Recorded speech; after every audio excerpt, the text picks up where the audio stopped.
सीधी जिले के बहरी थाना क्षेत्र अंतर्गत ग्राम गजरही में रविवार शाम रेलवे विभाग द्वारा की गई अतिक्रमण हटाओ कार्यवाही ने कई परिवारों की जिंदगी को अचानक बदल दिया। रेलवे अधिकारियों और प्रशासनिक अमले की मौजूदगी में बुलडोजर चलाकर कई मकानों को हटाया गया। कार्यवाही के बाद गांव में हड़कंप की स्थिति बन गई और प्रभावित परिवारों के बीच चिंता और मायूसी का माहौल देखने को मिला। प्रत्यक्षदर्शियों के अनुसार शाम करीब 4 बजे रेलवे विभाग की टीम भारी पुलिस बल और मशीनों के साथ गाँव पहुंची। जैसे ही बुलडोजर मकानों की ओर बढ़ा, बड़ी संख्या में ग्रामीण मौके पर एकत्र हो गए।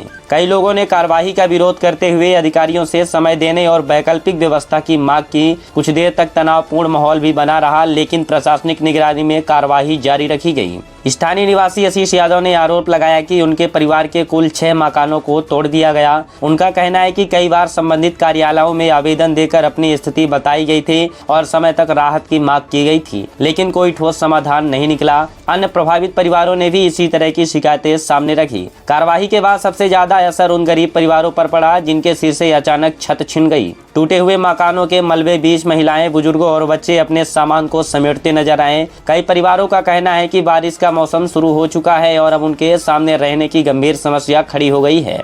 जिन घरों में वर्षों से लोग रह रहे थे, वे कुछ ही घंटों में मलबे में तब्दील हो गए। हालांकि प्रशासन और रेलवे विभाग का पक्ष है कि यह कार्रवाई नियमानुसार और निर्धारित प्रक्रिया के तहत की गई है। सरकारी भूमि और रेलवे संपत्ति को अतिक्रमण मुक्त कराना विभाग की जिम्मेदारी है, लेकिन प्रभावित परिवारों का सवाल है कि यदि कार्रवाई आवश्यक थी तो पुनर्वास, राहत या वैकल्पिक व्यवस्था पर भी विचार किया जाना चाहिए।